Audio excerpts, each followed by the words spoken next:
Live from the chicken wing capital of the world, Buffalo, New York. You're listening to the Childcare Bridge podcast, your source for the best tips, tools, and tactics on how to market and grow your childcare center, ensuring total domination. Total domination. This is the Childcare Bridge, and this is your host, Michael Tasner.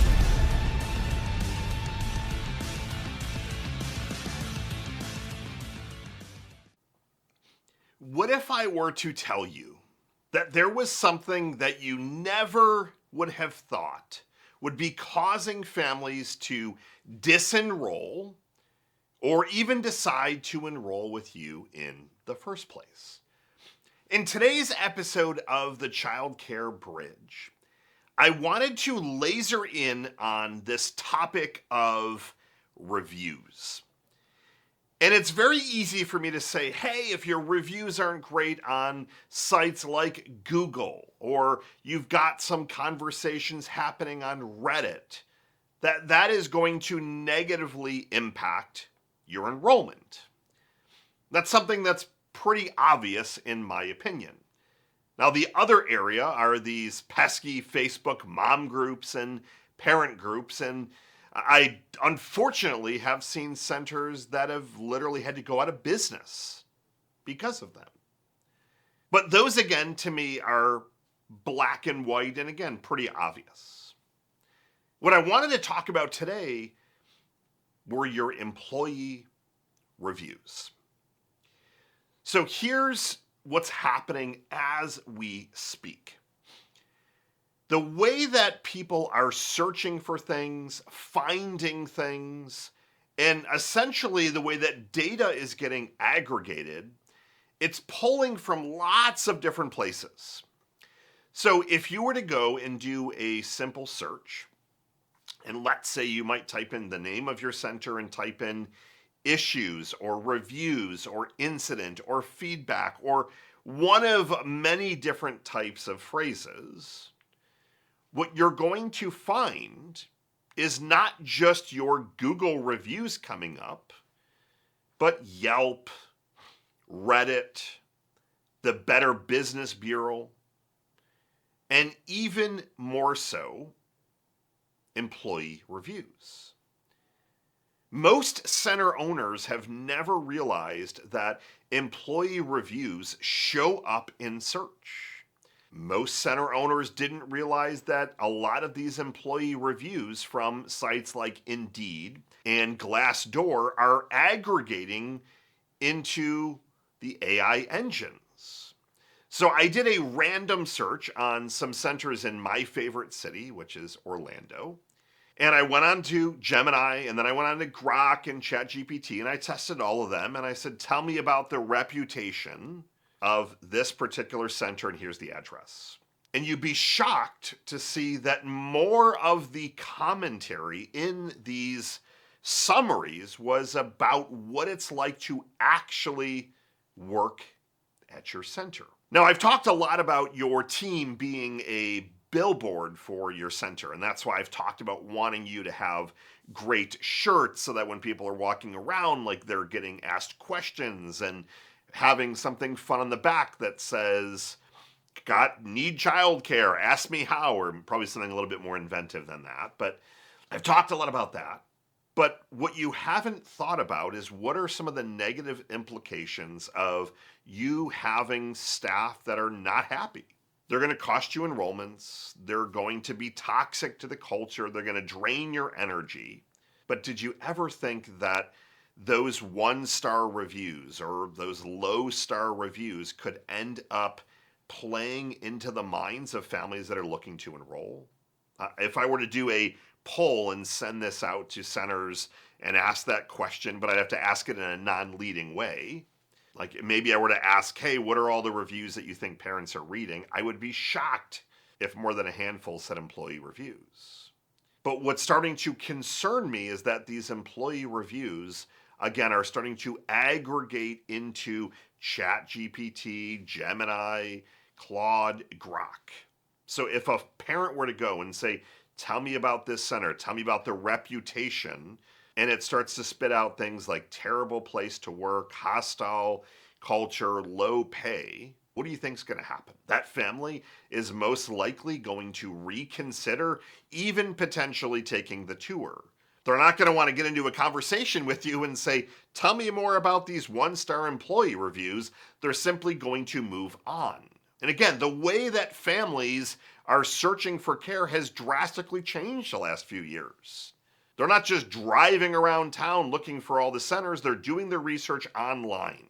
They're reading reviews, they're on the mom groups, they're reading Reddit, they're using AI, the AI models, so to speak, the learning models.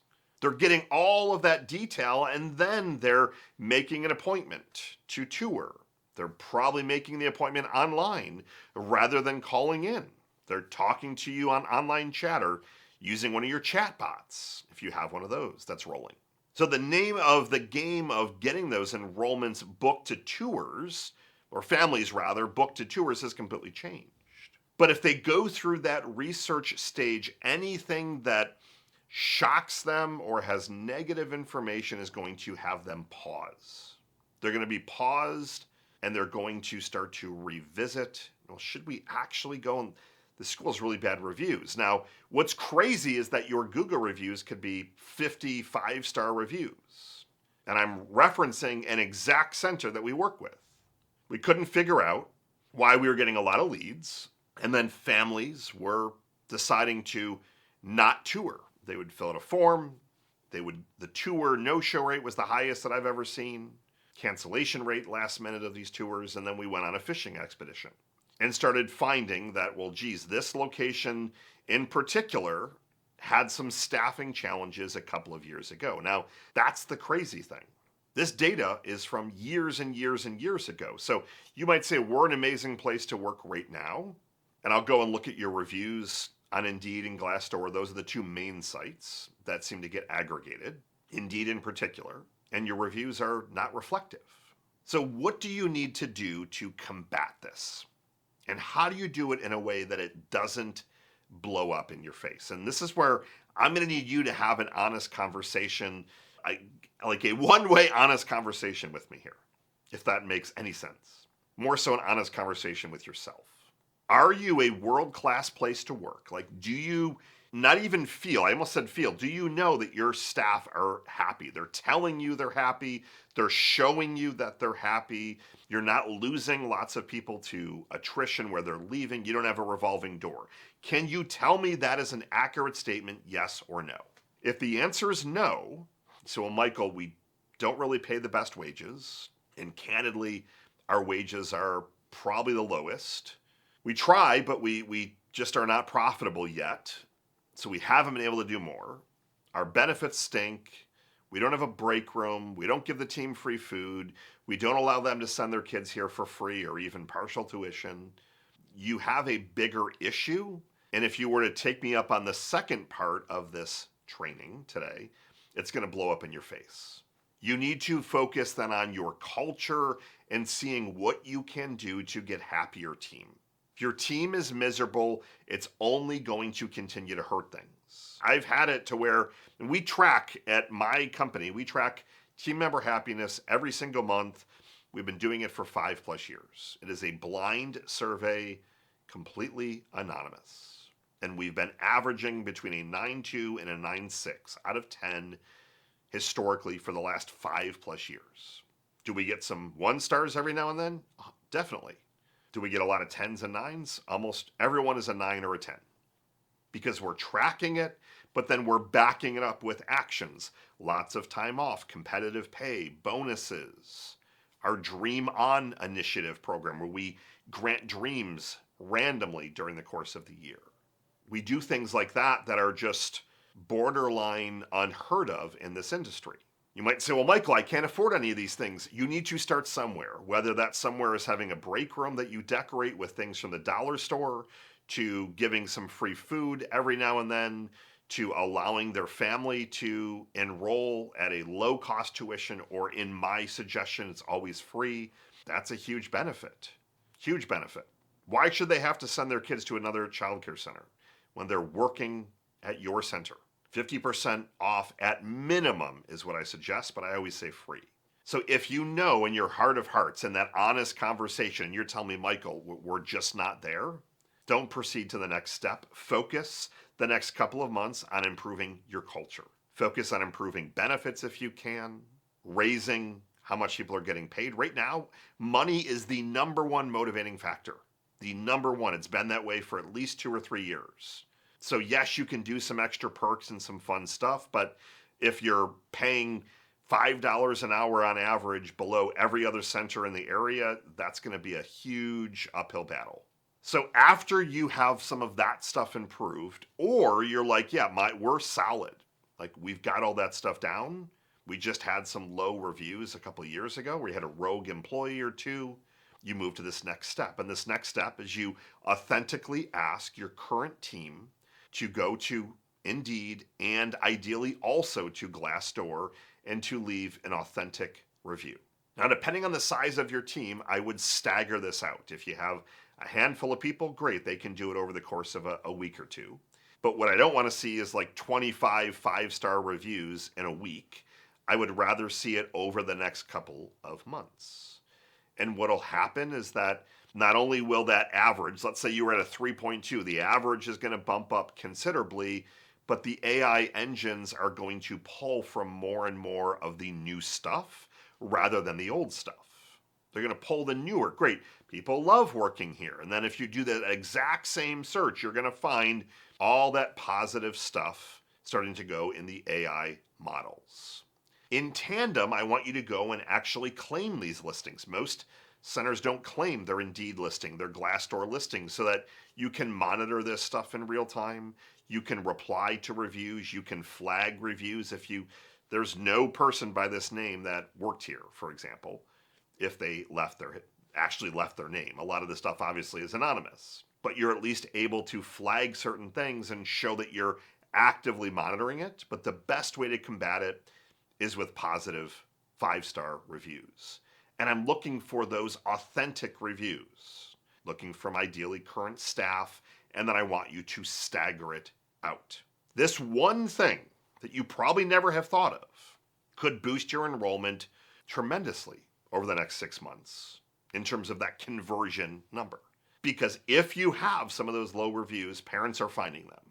They're going on rabbit hunts. They're going on goose chases. Now, the other ancillary benefit to all of this is that if and when you need to hire more people, you're going to be able to attract and retain better people because your reviews are better. Employees go and they're reading those reviews. I did consulting for a local company. Won't name the company. You won't find it anywhere in my portfolio anywhere. Their reviews are some of the worst reviews that I've ever seen. Also was one of the worst cultures, and it just was an absolute disaster. I've never experienced anything worse in my career, ever, by a long shot. Why do you think they can't hire anyone? Why do you think they had to change their LLC name and have a fresh Indeed account because nobody wanted to work there because they were reading those 1-star reviews after one review after another, after another, after another? Unless you're desperate for a job, you're not going to go work at a place that has a terrible reputation. So focus on improving the culture. And with that culture, it can mean a lot of different things. Pay, benefits, time off, extra perks, how often you're saying thank you and appreciating your team. Then from there, go and get some more of these positive reviews. Ask a handful of staff to do it 1 week and then maybe a couple weeks later so that it's not just in one shot and it looks authentic. It will be authentic, but it'll look more authentic. And then from there, continue to monitor it. Claim your listings, reply to things, and make sure that you maintain that good rating so that you can attract and hire great talent, but also so that the AI models and the search in general shows parents that you are not only a great place to send their family, but it's also a great place to work. Little hinges swing big doors. This is a little hinge. Michael Tasner signing off. Good morning, good afternoon, and good night. I'll see you next week.